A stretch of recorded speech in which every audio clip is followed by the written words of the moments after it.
arkamdaki kalabalığı görüyorsunuz. Henüz daha basın günü. Fuarın ilk günündeyiz. Daha dün akşam tanıtıldı arkamdaki CBR 1000 RR. Yani 3 tane R'si olan CBR 1000 RR. O yüzden ilgi oldukça fazla. Basın tarafından da, buraya gelen VIP'ler tarafından da çok fazla ilgi duyuluyor. O yüzden özel bir çekim yapamayacağım. GoPro'mla çekeceğim. Size gösterebildiğim kadar göstereceğim. Görmüş olduğunuz gibi CBR 1000 RR, yani 3 arlı CBR. Böyle farları daha da böyle küçülmüş. Daha böyle incelmiş. Kimileri şey diyor bunun için. R1 örnek almışlar diyor ama şu alttaki kanatları da göstereyim size. Fotoğraflar çekildi. Şunları da özellikle göstereyim. Kanatları da değişmiş. Kanat derken yani havalandırma kanatları aslında bunlar. Arkası boş, daha iyi önü yere bassın diye yapılan kanatlandırma. Tasarımda far değişmiş. Ön aerodinamiği biraz değişmiş. Şöyle arkalara doğru geçeyim, şöyle göstereyim.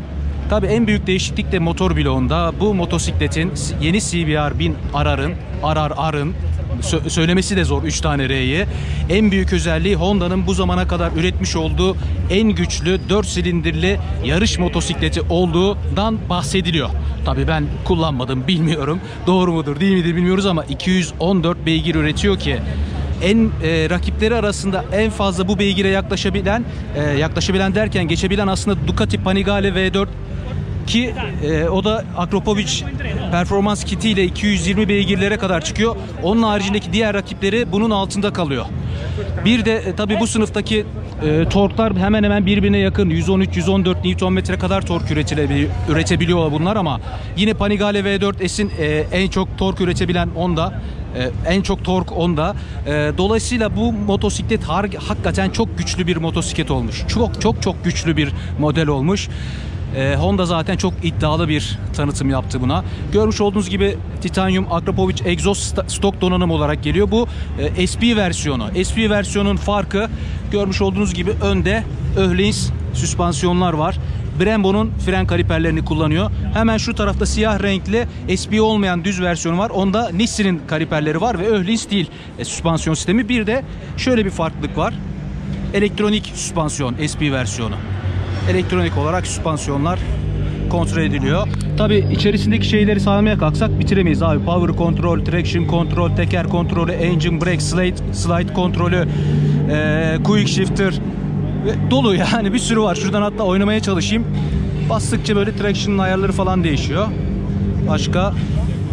Evet, şuralardan bir şeyler değişiyor. Bayağı yoğun yani, oturup böyle üzerinde bir yarım saat, bir saat uğraşmak gerekiyor. Şurada da aynı Afrika TV'de görmüş olduğunuz gibi bir kontrol tuşu var. Joystick de kontrol ediliyor ortadan.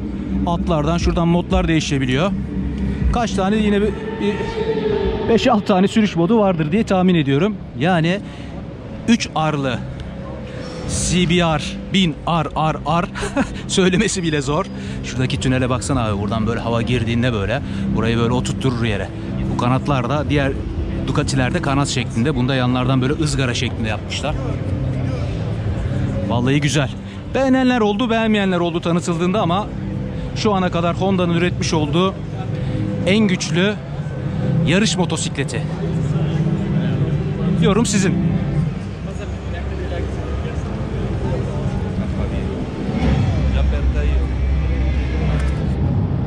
Hemen şurada bu CBR 1000 RR'ın yan tarafındaki naked versiyonlarının bulunduğu alanda Honda CB 1000 RR'ın rengini gördüm. Size de göstereyim istedim. Şöyle mat beyaz renk. Şurası da böyle griyle. Mat beyaz güzel bir renk tonu yakalamışlar.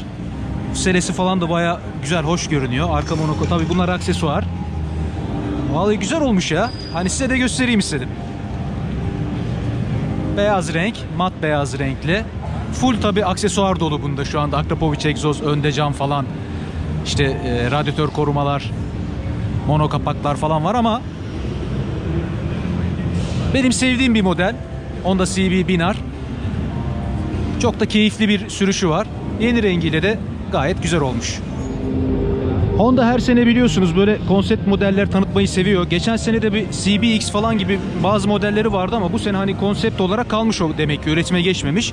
Bu sene de CB4 isminde bir konsept var burada. Konsept diye yazıyor zaten aşağıda.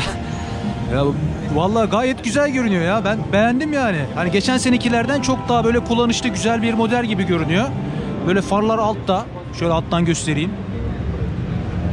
Farlar altta, böyle ön kafa biraz böyle öne doğru eğik. Böyle biraz touringlik var. Biraz böyle sportluk var. Sport touringlik var. Naked'lık da var biraz ama hani net böyle naked denilemez buna. Vallahi gayet güzel görünüyor. Demek ki Honda her sene şeyi düşünüyor. Şeyi deniyor. Hani konseptlerimizi yapalım. Beğeniye sunalım. Beğenilirse üretiriz. Beğenilmezse üretmeyiz diyorlar galiba. Tahminim öyle. Bu beğenilecektir ama. Bu güzel bir model olmuş. Böyle diri duruyor. Güzel duruyor yani. Albenili duruyor. Tabii Honda'nın klasik 4 silindirli motor bloğu var üzerinde. Brembo frenler. SC Project egzoz. Önde Öhlins. Arkadası da Öhlins. Gösterge paneli orada müthiş, böyle cep telefonu gibi güzel görünüyor falan. Yani arka stopa bakar mısınız? Vallahi çok beğendim abi. Bu model olur. Onayı verdim, bunu üretsinler.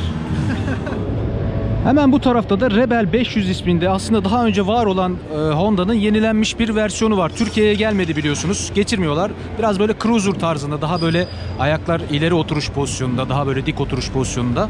Rebel 500'ün böyle bir rengi. Bir de burada mat siyah renklisi var. 500'lük bir motor bloğuna sahip. Tahminim CB500F'deki motor bloğunun aynısı üzerindeki. Çift silindirli. Yani Türkiye'nin buna aslında ihtiyacı var. Böyle motorları soranlar çok oluyor. Yalnız şurada yine şey dikkatimi çekti. Bu kaynak için.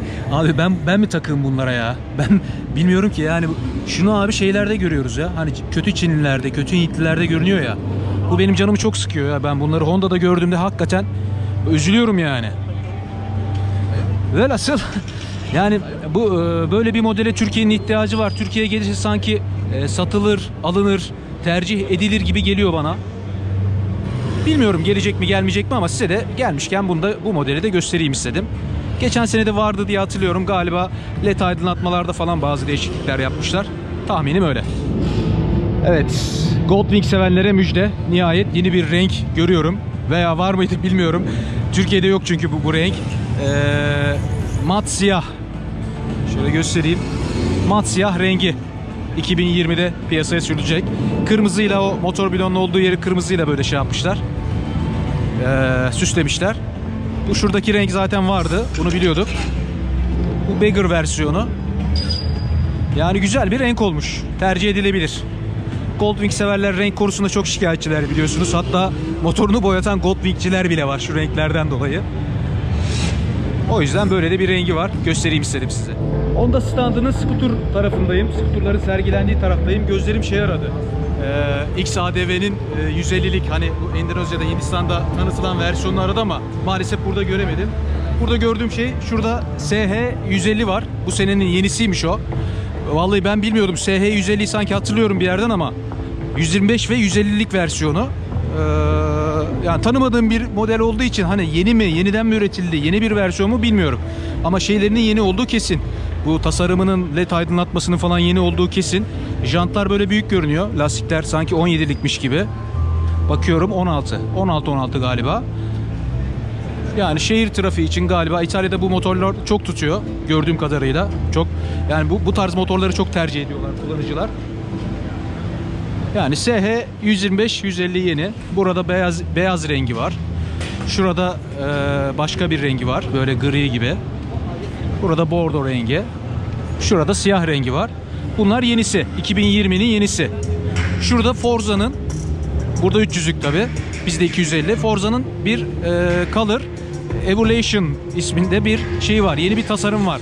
Bu piyasaya sürülecek mi yoksa özel mi yapılmış bilmiyorum ama hani güzel bir tasarım olmuş. Renk tasarımı olmuş. Güzel, böyle sportif durmuş. Bu var.